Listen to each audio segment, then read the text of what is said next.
Bismillahirrahmanirrahim. Assalamualaikum warahmatullahi ta'ala wabarakatuh.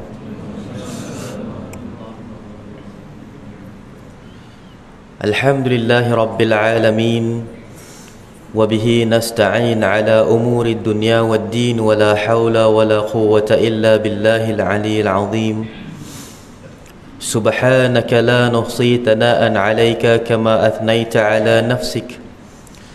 فلك الحمد حتى ترضى ولك الحمد إذا رضيت ولك الحمد قبل الرضا ولك الحمد بعد الرضا ولك الحمد حتى ترث الأرض ومن عليها وأنت خير الوارثين سبحانك لا علم لنا إلا ما علمتنا إنك أنت العليم الحكيم رب اشرح لنا صدورنا ويسر لنا أمورنا واحلل عقدة من ألسنتنا ويفقه أقوالنا اللهم صل على سيدنا محمد اللهم صل وسلم على سيدنا محمد الفاتح لما أغلق والخاتم لما سبق والناصر الحق بالحق والهادي إلى صراطك المستقيم وعلى آله وصحبه حق قدره ومقداره العظيم أما بعد.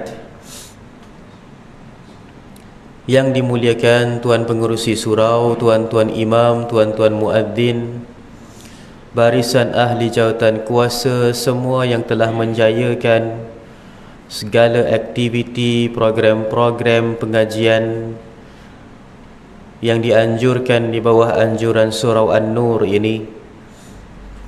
Seterusnya hadirin dan hadirat, muslimin dan muslimat yang dirahmati, yang dikasihi oleh Allah Subhanahu wa ta'ala. Kita bersyukur kehadrat Allah Subhanahu wa ta'ala kerana dengan limpah kurnia serta inayah, pertolongan, bantuan daripada Allah Subhanahu wa ta'ala ke atas kita semua pada hari ini, dijadikan kita tergolong di antara umat Muhammad sallallahu alaihi wasallam yang dapat memakmurkan tempat yang sangat dimuliakan oleh Allah Subhanahu wa ta'ala pada suatu waktu yang dijadikan oleh Allah Subhanahu wa ta'ala salah satu waktu untuk kita mengabdikan diri kepadanya, waktu yang tidak pernah disia-siakan oleh orang-orang yang saleh, melainkan dimanfaatkan untuk menimba ilmu dan juga menambahkan dengan amalan yang sunnah. Juga kita hadir ke dalam sebuah mujtama', perhimpunan, perkumpulan, suatu majlis yang mudahan ianya dipandang oleh Allah Subhanahu wa ta'ala dengan pandangan rahmat dan kasih sayangnya. Kita memohon kepada Allah Subhanahu wa ta'ala dengan harapan dan juga dengan doa, mudah-mudahan apa yang kita lakukan pada hari ini dan juga segala amalan yang telah kita amalkan sepanjang bulan ini diterima di sisi Allah Subhanahu wa ta'ala dan juga diberikan ganjaran sebanyak-banyaknya. Ya Allah, ya Tuhan kami, jadikanlah setiap yang hadir ke dalam surau An-Nur pagi ini, ya Allah, adalah hamba-hamba-Mu yang Engkau mustajabkan segala doa kebaikan daripadanya, ya Allah, yang Engkau ampunkan dosa-dosanya, Engkau angkat darajatnya dan lindungi segala keaiban dan kekurangannya, ya Allah. Jadikanlah kami sentiasa berada di bawah naungan rahmat-Mu dan digolongkan di dalam kelompok manusia yang salihin dan salihat di atas muka bumi ini, ya Allah. Berpanjangan ukhuwah kami dan juga berpanjangan silaturrahim kami sehinggalah menghembuskan nafas yang terakhir. Jadikanlah orang-orang yang beriman di atas muka bumi ini sebagai penasihat kami dan juga di hari akhirat sebagai syafaat kami, ya Allah. Ya Allah, ya Tuhan kami memohon sebesar-besarnya keberkatan dan rahmat daripada Nabi kami Muhammad sallallahu alaihi wasallam. Jadikanlah kehidupan kami adalah sunnah baginda Rasulullah sallallahu alaihi wasallam seumur hidup kami, ya Allah. Di dunia baginda adalah contoh ikutan terbaik bagi kami, ya Allah. Dan di hari akhirat adalah syafaat terbesar kami, ya Allah. Dan di dalam syurga nanti adalah pendamping kami. Amin ya rabbal alamin. Ya Allah, ya Tuhan kami, untuk merealisasikan semua ini, maka hembuskanlah nafas kami yang terakhir daripada dunia ini dengan kalimah la ilaha illallah Muhammadur Rasulullah. Ya Allah, ya Tuhan kami, jadikanlah ia tertahakkuk di dalam kehidupan kami daripada sudut zahir, batin, ma'nawi dan juga hissinya, ya Allah. Wafatkanlah kami, matikanlah kami setelah panjang umur, setelah sempat kami menunaikan segala hajat dan juga tanggungjawab kami, ya Allah. Setelah sempat untuk kami melangsaikan segala hutang piutang kami, ya Allah. Setelah sempat untuk kami bertaubat kepadamu, ya Allah, dengan taubat nasuha. Rabbana akhtim lana bihusnil khatimah wala takhtim alaina bisu'il khatimah. Ya Allah, ya Tuhan kami, matikanlah kami semua di dalam keadaan husnul khatimah, dan janganlah sesekali kami dimatikan, ya Allah, dalam keadaan su'ul khatimah. Amin ya rabbal alamin, ya arhamar rahimin. Hadirin yang dirahmati, disayangi, dikasihi oleh Allah Subhanahu wa taala. Rasulullah sallallahu alaihi wasallam pernah bersabda di dalam sebuah hadis yang sahih yang berbunyi, la tasubba ashabi fa wallahu alladhi nafsi biyadihi ma anfaqtu mithla al-jabali uhudi dhahaban tablughu mudda ahadihim wala nasifah. Sabda Rasulullah sallallahu alaihi wasallam, wahai orang-orang yang beriman, wahai orang-orang Islam, janganlah kamu itu mengutuk dan juga memaki para sahabatku, kata Rasulullah. Dan demi Tuhan, yakni Allah yang diriku berada di dalam kekuasaannya, tidaklah kamu itu dapat menginfakkan satu gunung emas seperti mana gunung Uhud sekalipun, yang pahalanya dapat menandingi walaupun secupak beras yang diinfakkan salah seorang sahabatku. Hadirin yang dirahmati, disayangi, dikasihi oleh Allah Subhanahu wa taala. Kita bersyukur kepada Allah Subhanahu wa taala telah pun kita berada pada penghujung bulan Zulhijjah. Bulan Zulhijjah ini adalah bulan 12 mengikut tarikh Hijriyah. Kita sekarang berada pada akhir tahun. Pada bulan hadapan kita masuk bulan Muharram, iaitu bulan 1 tahun 1445 Hijriyah. Masuk tahun baru. Kalau kita ini di persekolahan, dekat sekolah, guru-guru semuanya menggesa anak murid, apakah azam tahun baru, betul tak? Akan disebutkan bahawasanya apakah azam tahun baru. Di dalam agama Allah Subhanahu wa taala, bila masuk saja kita ke dalam tahun baru, tidak ada istilah azam tahun baru, melainkan kita ini perlu mengislahkan kembali niat. Niat kita yang telah pun terosak, niat kita yang telah pun melencong, niat kita yang telah pun menyeleweng pada tahun ini, kita islahkan dia buat tahun hadapan, kembali ke pangkal jalan dan kita perelokkan kembali. Kita tak buat yang baru, tetapi kita islahkan yang sudah sedia ada.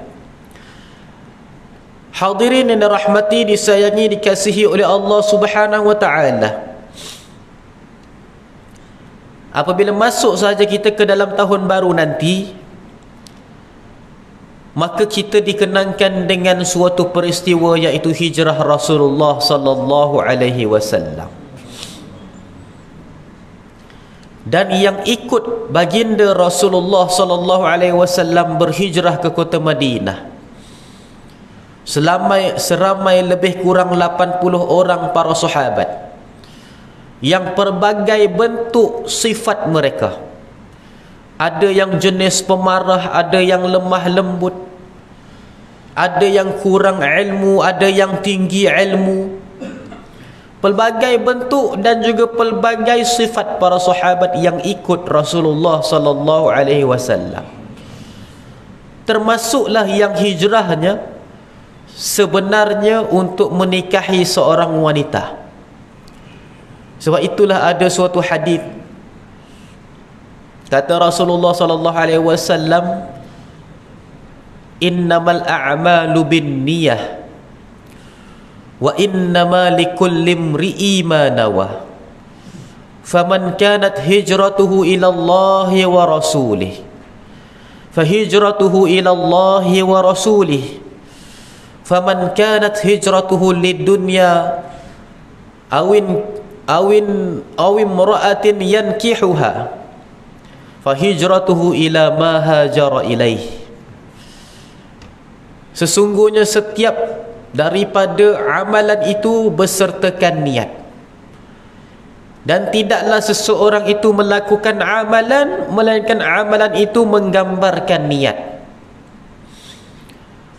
Dan barang siapa yang berhijrah kepada Allah Subhanahu wa taala, maka dia sedang bergerak berhijrah kepada Allah dan juga Rasulnya. Barang siapa yang berhijrah kerana dunia untuk didapatkannya, ataupun wanita untuk dinikahinya, maka dia akan berhijrah kepada apa yang dia maksudkan itu. Hadirin yang dirahmati, disayangi, dikasihi oleh Allah Subhanahu wa taala, hadis ini adalah nasihat baginda Rasulullah sallallahu alaihi wasallam kepada seorang sahabat yang ingin menikahi seorang wanita idamannya. Bila sampai sahaja seruan supaya berhijrah ke kota Madinah, wanita itu memohon tangguh.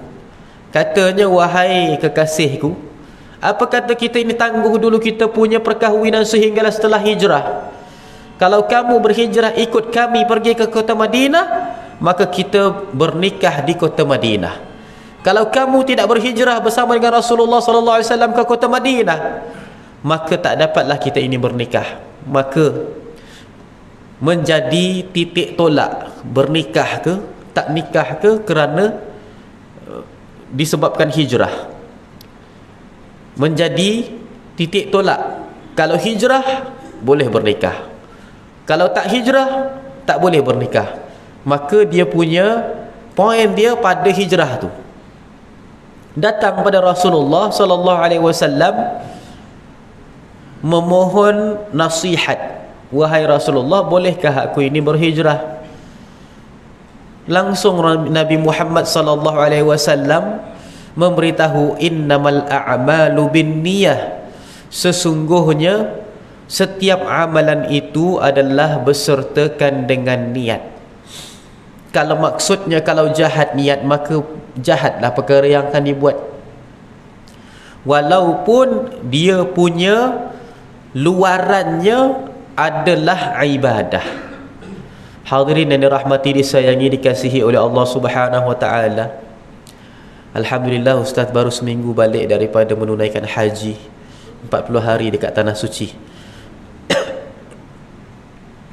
Cuaca sangat panas kat sana. Subhanallah.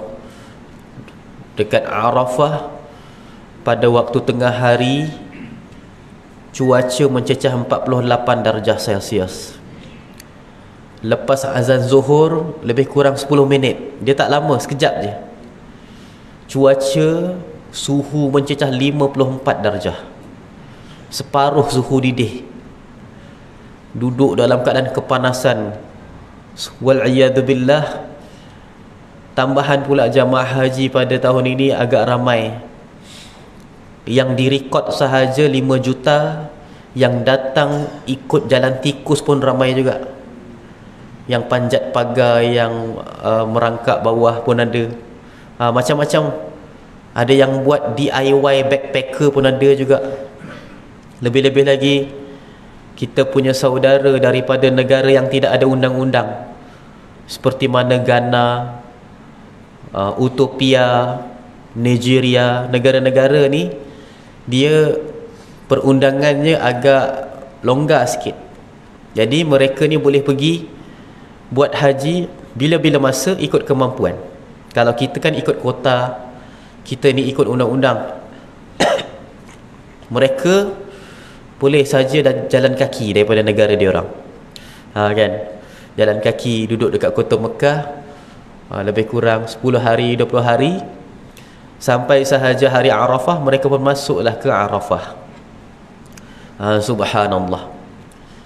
Jadi dekat, walaupun ianya adalah suatu ibadah, menunaikan haji, kita akan dapat lihat manusia itu berbeza-beza dia punya sifat. Pada waktu itulah kita akan nampak manusia yang pentingkan diri sendiri. Pada waktu itulah kita akan nampak manusia yang akan menghiraukan dan tidak mempedulikan orang lain walaupun ibu kandung dia. Kisah benar, Masya Allah. Seorang lelaki datang dengan ibu kandung dan juga isteri. Ini adalah kisah teladan saja, tak perlu kita sebutkan dia punya watak siapa dia. Sampai saja dekat tempat Arafah itu, oleh kerana cuaca sangat panas, ibunya itu, maknya pitam, terus duduk dan juga baring dekat situ. Anak lelaki ni, dia pun panggillah jamaah-jamaah lain, katanya tolong tengokkan ibu saya. Dia pun pergi dengan isterinya. Hadirin dan rahmati disayangi, dikasihi oleh Allah Subhanahu wa taala. Perkara ini disaksikan sendiri oleh jamaah kami. Diceritakan sendiri kepada ustaz. Katanya, ustaz, tergamak betul anak lelaki dia buat mak dia macam itu. Semata-mata sebab dengar keluhan isterinya, panas abang, tolong bang, panas. Katanya, jom kita cari tempat yang teduh. Jamaah yang lain, tolong ya, ni mak saya cuba tengok. Dia pergi tinggalkan mak dia, entah pergi mana. Wal'iyadzubillah. Ada juga jamaah yang Allah Subhanahu wa taala ingin ajar mereka. Boleh jadi mereka ni pergi dalam pakej yang agak mahal. Bila sampai saja ke sana, rupa-rupanya mereka punya kemah adalah kemah orang lain. Kemah mereka, kemah orang lain. Kena tipu. Banyak skamer tahun ni. Skamer teruk sangat, berleluasa. Ni yang skamer ni pun satu juga, menipu atas kesempatan ibadah orang. Astaghfirullahalazim. Maka dekat Arafah, mereka itu kata, tempat kami kena istimewa lah, kami bayar mahal. Ini memang betul perkataan yang mereka keluar pada mulut mereka. Betul. Katanya, kami bayar mahal tau, tempat kami kena istimewa. Cari tempat yang teduh. Rupa-rupanya Allah Ta'ala pilihkan tempat mereka yang paling teduh depan tandas bau busuk. Duduklah mereka ramai-ramai, berhimpit-himpit, berpusu-pusu depan tandas. Hadirin yang rahmati disayangi, dikasihi oleh Allah Subhanahu wa taala. Maka apa sahaja yang kita lakukan adalah melambangkan niat. Kalau kita ini pergi kepada Baitullahil Haram, tapi niat kita nak makan sedap-sedap, nak menginap dekat tempat yang selesa, bangun pagi bila tengok saja tingkap dia punya view Masjidil Haram. Nak jalan dengan orang yang ternama, nak berselfie dengan orang yang famous, yang popular, maka itulah yang akan dikejar bila sampai ke tanah suci.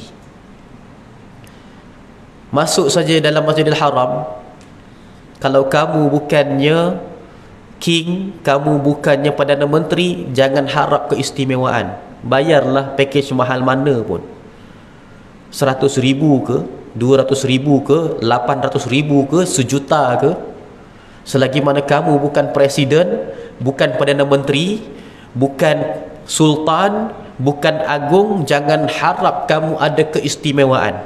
Ada jet pribadi ke, ada pengawal pribadi ke dekat negara, sampai dalam Masjidil Haram tetap juga kalau kamu salah duduk, kamu kena halau, kena sepak. Ini biasa.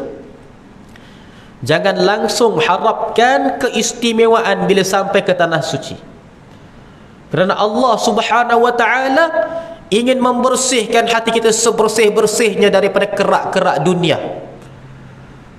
Hadirin yang dirahmati, disayangi, dikasihi oleh Allah Subhanahu wa ta'ala, ketika mana seorang sahabat memohon kepada Nabi Muhammad sallallahu alaihi wasallam, wahai Nabi Muhammad, wahai Rasulullah, izinkan aku berhijrah bersama orang-orang Islam. Rasulullah pun terus mengatakan, innamal a'malu binniyah, sesungguhnya amalan itu adalah melambangkan niat. Wa innama likulli imri'in ma nawa, dan sesungguhnya setiap manusia itu melakukan suatu perkara itu adalah berdasarkan niat. Dah sampai tanah suci, niatnya nak duduk dekat hotel 5 star, dekat Hilton, dekat Menara Jam, Darut Tauhid, dapatlah. Dah niatnya dekat sana nak makan sedap-sedap, nak dapat makan nasi Arab unta lah, nak makan apa namanya, kebab lah, shawarma lah, makanan sedap-sedap, dapatlah makanan sedap-sedap. Allah Ta'ala bagi. Tapi ingat, orang yang sebegini mereka takkan sedar Allah Ta'ala tunjuk sifat mereka langsung. Kita akan nampak, kita akan terus dalam jiwa kita, oh macam ni rupanya orangnya. Minta maaf, subhanallah, kadang-kadang terdetik dalam hati kita ini kepada suatu jamaah. Kita rasa dalam hati kita ni pun kadang-kadang kotor, syakwa sangka wa astaghfirullahalazim. Sampai kita terdetik dalam hati, apa yang kita terdetik? Kita terdetik, astaghfirullahalazim, macam mana haji kau ni sebenarnya? Sampai terdetik begitu keadaan perasaan. Sampai pasal apa, semua benda pun jamaah tu nak komplain. Makanan tak kena katanya, ni bukan standard saya ni, saya bayar lain. Saya bayar penginapan 1 bilik ber-4, kenapa dapat 1 bilik ber-6? Saya sepatutnya dapat king size, apa namanya, katil, kenapa ini dapat queen size saja? Saya sepatutnya itu, saya sepatutnya ini. Saya bayarlah benda ni. Dia cakap macam tu. Boleh bayang tak? Orang yang daripada Malaysia, subhanallah, mulutnya selalu cakap benda baik-baik, positif, Masya Allah. Sampai dekat sana Allah Ta'ala tunjuk perangai sebenar mereka. Astaghfirullahalazim. Tapi memang mereka dapatlah apa benda yang mereka nak tu. Apa yang mereka komplain tu dapatlah. Tapi hanya itu saja yang kita ini nampak yang mereka dapat. Adapun sudut ibadahnya, mudahan Allah Subhanahu wa ta'ala terima daripada mereka. Amin ya rabbal alamin. Hadirin yang dirahmati, disayangi, dikasihi oleh Allah Subhanahu wa ta'ala, maka apabila masuknya kita ke dalam bulan Muharram, bulan ini adalah bulan memperingatkan kita tentang peristiwa hijrah Rasulullah sallallahu alaihi wasallam. Perlu kita ingat, semua para sahabat yang ada di dalam kota Mekah 100%-nya bersama dengan Rasulullah sallallahu alaihi wasallam berhijrah ke kota Madinah. Pada peristiwa hijrah inilah terpampang dan terpamer ketukuhan dan juga kejaguhan setiap seorang para sahabat. Dan ada 3 daripada kelompok yang para ulama mengatakan mereka itu pasti adalah ahli syurga, masuk syurga tanpa sebarang hisab. 3 kelompok kata para sahabat. Yang pertama, mereka adalah yang telah pun berhijrah bersama-sama dengan baginda Rasulullah ke kota Madinah. Yang kedua, mereka adalah yang turut serta bersama di dalam medan peperangan Badar. Badarul Kubra, 313 orang muslimin yang bersama dengan Nabi Muhammad sallallahu alaihi wasallam, mereka semua adalah ahli syurga tanpa sebarang syak. Yang ketiga adalah ahli bai'atur ridwan, yang telah berbai'ah bersama dengan baginda Rasulullah sallallahu alaihi wasallam. Rasulullah menyeru umat Muhammad pada ketika itu dengan mengatakan, man kana yu'minu billahi wal yaumil akhir falyubay'u tahta syajarah. Wahai para sahabatku, barang siapa yang beriman kepada Allah dan juga hari akhirat, maka datanglah dia untuk berbai'ah di bawah pokok.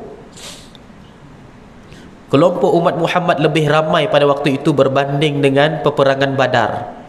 Peperangan Badar 313 orang, yang pergi ke Bai'atul Ridwan pada waktu itu lebih kurang 1000 lebih 1000 orang. Bai'atul Ridwan, mereka semua ahli syurga. Tak ada satu pun yang boleh kita ini mengatakan melakukan kesilapan dan telah pun dimasukkan ke dalam neraka, wal'iyadzubillah. Hadirin yang dirahmati, disayangi, dikasihi oleh Allah Subhanahu wa taala. Oleh kerana itu, guru kami Al-Habib Abu Bakar Al-Adani bin Ali Al-Mashhur rahimahullah telah meletakkan suatu kaedah di dalam ilmu tentang akhir zaman, iaitu kaedah hasanatil udul, iaitu suatu kaedah ilmu yang perlu kita ini memperisaikan suatu kelompok daripada kita ini menyentuh kehidupan mereka dan mengatakan mereka itu ahli neraka walau bagaimanapun. Kerana akan ada umat Muhammad sallallahu alaihi wasallam khusus di akhir zaman menyingkap suatu ilmu sirah ataupun ilmu sejarah, menceritakan tentang para sahabat ridwanullah, kehidupan mereka setelah kewafatan Nabi Muhammad sallallahu alaihi wasallam, dengan mengatakan sahabat ini telah melakukan kesilapan dan mungkin masuk neraka. Astaghfirullahalazim. Akan ada agenda, akan ada suatu pemikiran untuk menyatakan para sahabat juga masuk neraka. Dan tuan-tuan, jangan pelik, benda ni tuan-tuan akan dengar. Benda ni tak kisahlah tahun ni ke, tahun depan ke, 10 tahun akan datang ke, pasti tuan-tuan akan dengar. Mesti akan ada orang yang cakap. Bersedia sajalah. Maksud bersedia tu, apa namanya, perlulah kita ini beriktikad dalam hati, jangan mempersetujui orang tu. Akan ada manusia yang mengatakan sahabat pun ada yang masuk neraka. Benda ni sedang dirangkakan satu kaedah ilmiah untuk mengatakan para sahabat itu juga masuk neraka. Astaghfirullahalazim. Suatu kelompok telah pun terdahulu mengkafirkan, memunafikkan, memfasikkan para sahabat. Kelompok Syiah, ada 3 daripada kelompok Syiah. Syiah yang pertama namanya Unsuriyah. Syiah Unsuriyah ini beriktikad semua sahabat fasik. Semua sahabat fasik. Dan penghulu mereka adalah Abu Bakar dan juga Umar. Abu Bakar dengan Umar ni, mereka kalau doa, mereka doakan hidayah. Ya Allah, berilah hidayah kepada Abu Bakar dan Umar. Ini orang-orang Syiah Unsuriyah. Seolah-olah Abu Bakar dan Umar tu dah sesat. Astaghfirullahaladzim. Dah fasik. Dan mereka tidak akan panggil Abu Bakar dengan Sayyidina Abu Bakar.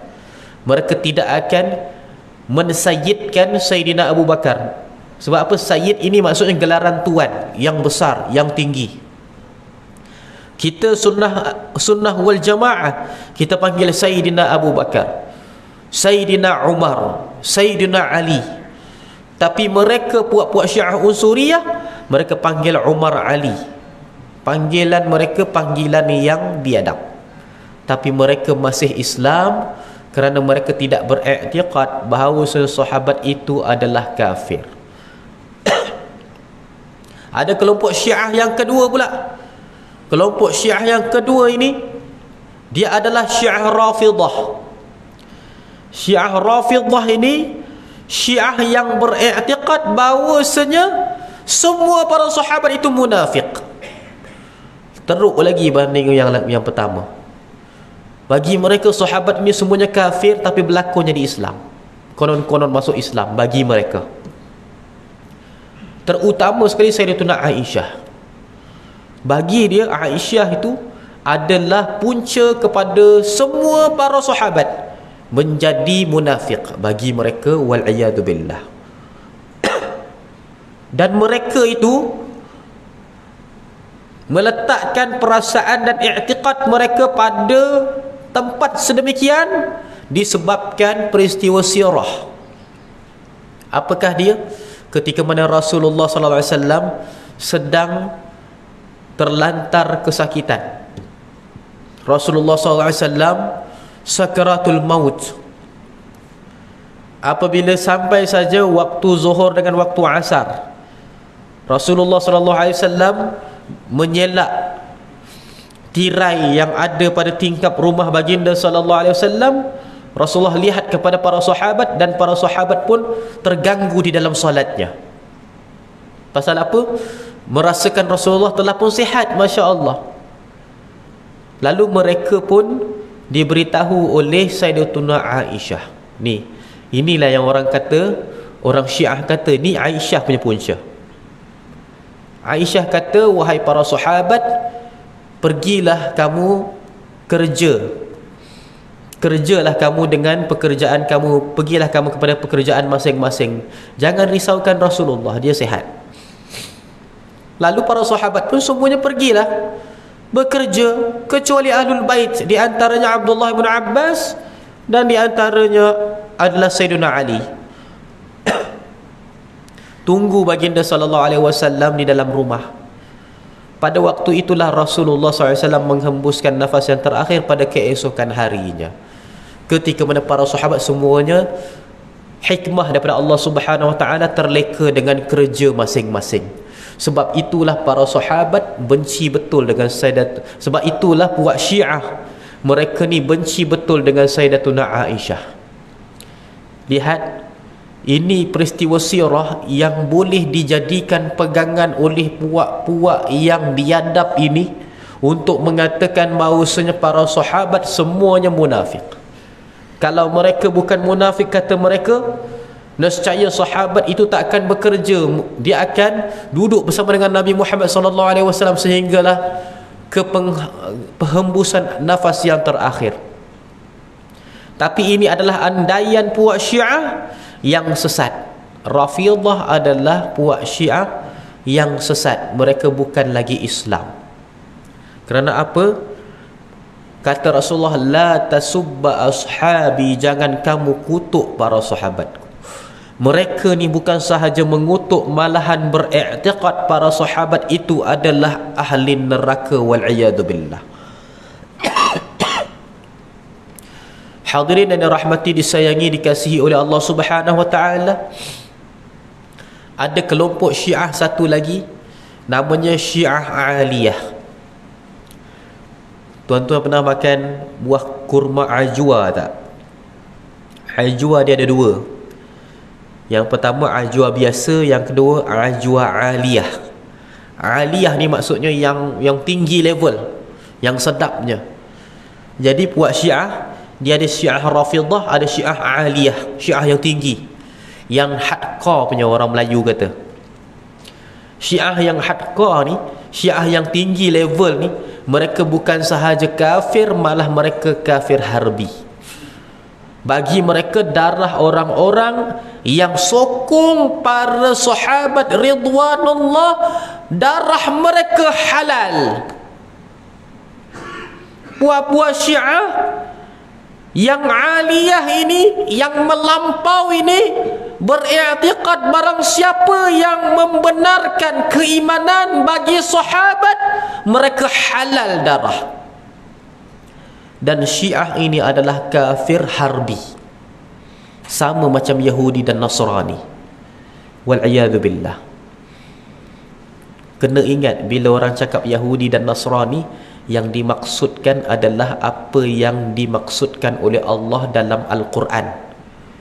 Bukan bila asalkan Yahudi je, oh terus kata kalau macam tu habislah semua Yahudi kafir harbi. Tidak.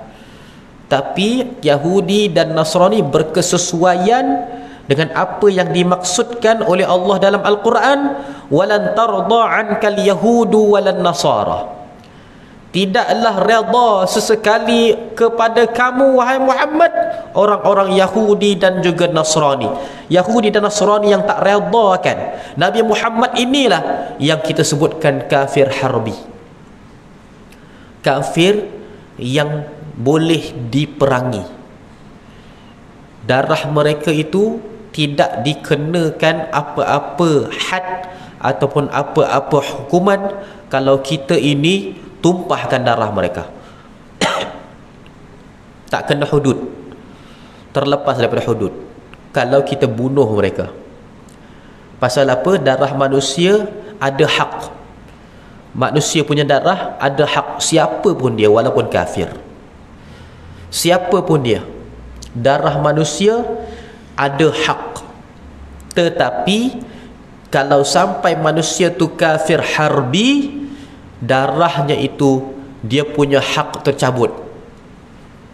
Walaupun dia itu dibunuh, orang yang membunuh itu terlepas daripada balasan seksa hudud. Tidak ada lagi apa namanya hukuman hudud. Hadirin yang dirahmati, disayangi, dikasihi oleh Allah Subhanahu wa taala. Maka inilah dia puak-puak dan juga kelompok yang melampau, yang mereka ini bukan sahaja mengutuk para sahabat, tetapi mereka ini meletakkan i'tiqad di dalam dada, di dalam hati mereka, di dalam pegangan mereka, bahawasanya para sahabat itu terkeluar daripada agama. Astaghfirullahalazim menurut mereka. Adapun kita ahli sunnah wal jamaah adalah yang mengagungkan dan juga yang menghormati, menyayangi semua para sahabat. Termasuklah seorang lelaki namanya Hatib ibnu Balta'ah. Nama lelaki itu Hatib ibnu Balta'ah. Namanya susah sikit nak ingat. Ketika mana Rasulullah sedang menghimpunkan bala tentera umat Muhammad untuk pembukaan kota Mekah, bagaimana nak menyimpan senjata supaya tak terkelihatan, begitu saja masuk ke dalam kota Mekah. Rasulullah suruh umat Muhammad tajamkan pedang, tapi sarungkan pedang tersebut dan juga lapik dengan kain ihram supaya tak nampak. Jangan letak pedang tu dekat pinggang, tapi pedang lapik dengan kain ihram supaya dia tak nampak. Kerana apa? Maksud pembukaan kota Mekah itu bukanlah maksud untuk balas dendam, tapi maksud untuk membuka sebuah kota suci tanpa sebarang pertumpahan darah. Kalau kita lihat umat Muhammad di zaman sekarang, mereka punya mentaliti begitu melenceng. begitu lari daripada landasan Islam yang sebenar. Cuba beritahu Rasulullah buka negara mana dengan peperangan? Rasulullah hijrah ke kota Madinah, Rasulullah pergi berperang dekat kota Madinah? Buka kota Madinah? Tidak. Rasulullah SAW peperangan Tabuk, jauh Masya Allah peperangan tersebut. Sekembalinya Rasulullah daripada peperangan Tabuk, pada waktu itu berlaku peperangan? Dikatakan tak berlaku peperangan dalam Tabuk, melainkan umat Muhammad sempat menghunuskan pedang untuk menakut-nakutkan sahaja. Ketika mana Nabi Muhammad SAW menyiapkan bala tentera untuk membuka kota Mekah, Fathu Mekah, berapa jiwa yang korban di dalam pembukaan kota Mekah? Ada orang yang jahiliyah disembelih oleh Rasulullah? Tak ada. Lalu mengapakah umat Muhammad mentalitinya di zaman sekarang merasakan bahawa orang Islam perlu menghunuskan pedang untuk membuka negara ataupun untuk mentakluki dunia? Kenapa? Daripada mana mereka belajar ni? Adakah para sahabat mengajarkan mereka sedemikian? Siapa imam-imam umat Muhammad di zaman sekarang? Siapakah qudwah mereka sebenarnya? Kalaulah Nabi Muhammad SAW itu adalah qudwah mereka, nescaya mereka akan ikut apa yang Rasulullah lakukan ketika mana pembukaan kota Mekah. Tak ada satu jiwa pun daripada kalangan orang jahiliyah yang telah pun menyeksa umat Muhammad sebelum daripada hijrah digugurkan nyawanya ketika mana pembukaan kota Mekah. Tak ada seorang pun. Hadirin yang dirahmati, disayangi, dikasihi oleh Allah Subhanahu wa taala,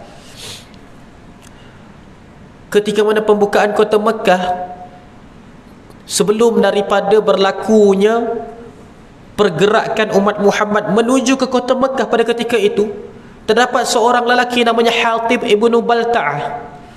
Oleh kerana takut ahli keluarganya nanti mungkin akan dibunuh oleh orang-orang Islam, awal-awal lagi sudah pun bersangka buruk kepada orang Islam, walaupun dia sendiri Islam, hantarkan utusan surat kepada kota Mekah. Dia tulis surat dekat ahli keluarganya yang belum Islam dalam kota Mekah.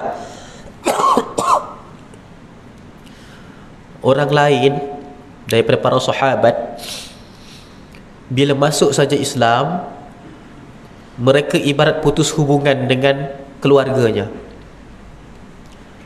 Anak kepada Utbah ibnu Rabi'ah, dia itu panglima kanan ketika mana peperangan Badar untuk orang-orang Arab Quraisy, orang-orang kafir jahiliyah. Dia tu panglima kanan orang jahiliyah pada waktu tu. Bila berperang saja pada waktu tu, anak dia Hudzaifah ada dalam kelompok tentera umat Muhammad, orang Islam. Utbah ibnu Rabi'ah ini pada ketika itu, dia yang pertama sekali pergi ke depan. Dia berlaga pedang dengan Sayyidina Hamzah. Berlaga pedang dengan Sayyidina Hamzah, orang yang mengharapkan supaya Utbah ibnu Rabi'ah itu ditamatkan riwayatnya adalah anaknya. Anaknya Hudzaifah dalam hatinya, bunuh dia cepat, bunuh dia cepat wahai Hamzah. Begitu gugur saja apa namanya yang disebutkan Utbah ibnu Rabi'ah ini, anaknya yang pertama mengucapkan takbir Allahu Akbar. Ini adalah perihal sahabat yang mereka tu tak ada rasa kebaikan lagi dah pada ahli keluarganya yang menentang Islam. Beza pula dengan sahabat ini, Hatib ibnu Balta'ah berada dalam kota Madinah bersama dengan Rasulullah, tiap-tiap hari hadir ke majlis Rasulullah sallallahu alaihi wasallam. dalam hatinya masih lagi menyimpan rasa kasih sayang kepada ahli keluarganya, walaupun ahli keluarganya itu menentang agama Allah Subhanahu wa taala. Apabila umat Muhammad ingin menyiapkan bala tentera keesokan pagi untuk pergi ke kota Mekah, membuka kota Mekah, dia menyangkakan orang Islam nak bunuh orang-orang Arab jahiliyah dekat kota Mekah, yang di antaranya adalah ibu bapa dia sendiri. Dia pun rasa bimbang. Sedangkan semua sahabat ada ahli keluarga dalam dekat kota Mekah. Semua golongan muhajir pun ada keluarga dekat kota Mekah yang masih belum beriman. Ada. Tapi Hatib Ibn Balta'ah ini, dia tulis surat kepada ahli keluarganya, suruh berhati-hati, tentera umat Muhammad akan datang dan akan menerjah kota Mekah. Menyebabkan orang-orang Arab jahiliyah dalam kota Mekah, mereka dapat berita tentang kehadiran tentera Islam ke kota Mekah pada ketika itu. Bila dapat tahu sahaja perkara ini, Sayyidina Umar sangat marah. Sayyidina Umar, dia cekik Hatib Ibn Balta'ah, dia seret pergi ke hadapan Nabi Muhammad sallallahu alaihi wasallam. Dia campaknya, "Wahai Rasulullah, da'ni adrib ala unuqih." Wahai Rasulullah, biarkan aku pancung leher lelaki ini. Pengkhianat, kata Sayyidina Umar. Rasulullah SAW kata, "Irfa' ra'saka ya rajul." Wahai lelaki, angkat kepala kamu. Bila angkat kepala, bila nampak sahaja wajahnya rupanya Hatib Ibn Balta'ah, Rasulullah terus luntur wajah Nabi Muhammad daripada kemarahan. Rasulullah mengatakan, "Da'hu ya Umar." Biarkan dia, wahai Umar. "Innahu qad syahida Badran." Aku nampak dia bersama dengan kita berperang dalam peperangan Badar. Dia berperang bersama dengan kita dalam peperangan Badar, wahai Sayyidina Umar. "Wa ma yudrika ya Umar." Bagaimana kamu tahu perbuatannya itu adalah khianat, wahai Umar? "La'allallaha atla'a ala ashabi badri yujahiduna." Mudahan Allah Subhanahu wa taala telah melihat kepada hati-hati tentera peperangan Badar, kata Rasulullah SAW. Faqala, seraya berkata Allah Subhanahu wa taala, "I'malu ma syi'tum ya ahla badrin, anni qad ghafartu lakum." Lakukanlah apa sahaja wahai ahli peperangan Badar, aku telah pun ampunkan dosa-dosa kamu. Perbuatannya itu seolah-olah Allah Ta'ala nak mengatakan, wahai ahli peperangan Badar, buatlah apa sahaja, aku akan ampunkan dosa kamu. Ibarat sedemikian, kata Rasulullah SAW. Sayyidina Umar kalau ikut perasaan memang dia pancung mati dia kat situ.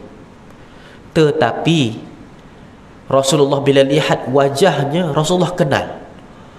Dan Rasulullah pernah lihat wajah itu berperang bersama dengan orang-orang Islam dalam peperangan Badar, Hatib Ibn Balta'ah. Subhanallah. Rasulullah larang Sayyidina Umar daripada membunuh lelaki tersebut, hanya sahaja lelaki itu pernah berjuang, berjihad dalam medan peperangan Badar. Maksudnya, semua para sahabat, apapun kelakuannya yang menurut kita adalah salah, maka mereka telah pun dihasanahkan, diperisaikan oleh Nabi Muhammad sallallahu alaihi wasallam daripada perbuatan salah. Mereka tetap ahli syurga yang dimuliakan oleh Allah Subhanahu wa taala. Jangan sampai akan ada satu hari nanti orang yang akan mewas-waskan pada dada kita dengan mengatakan sahabat juga mereka pun buat salah dan mungkin masuk neraka, wal'iyadu billah. Tolong tepis awal-awal mulai sekarang, kerana fikrah ini akan wujud dan perkara ini sangat bahaya. Waktu-waktu mereka nak sebarkan benda-benda macam ni, nantilah tunggu hijrah, nanti apa, ma'al hijrah, nanti akan adalah suara-suara macam ini yang akan konon-kononnya dengan ilmiah mengatakan bahawasanya ada juga sahabat yang buat salah, ada sahabat yang melakukan dosa besar, ada sahabat yang melakukan perkara yang dilarang oleh Rasulullah setelah kewafatannya.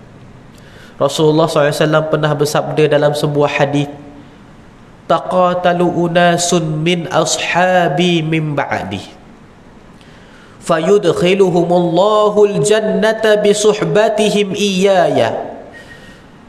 Akan berbunuhan lelaki-lelaki dari kalangan para sahabatku, berbunuhan, berperangan lelaki-lelaki dalam kalangan para sahabatku, kata Rasulullah sallallahu alaihi wasallam, tetapi mereka tetap dimasukkan oleh Allah Subhanahu wa taala ke dalam syurga kerana mereka pernah bersahabat bersama denganku, kata Rasulullah.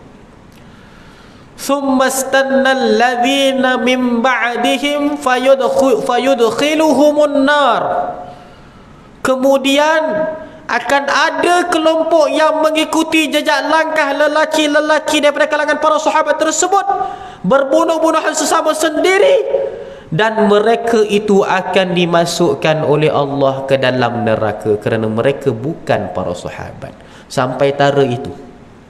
Maksudnya ada perkara kalau kita buat masuk neraka confirm, tetapi mereka itu lakukan yang sama,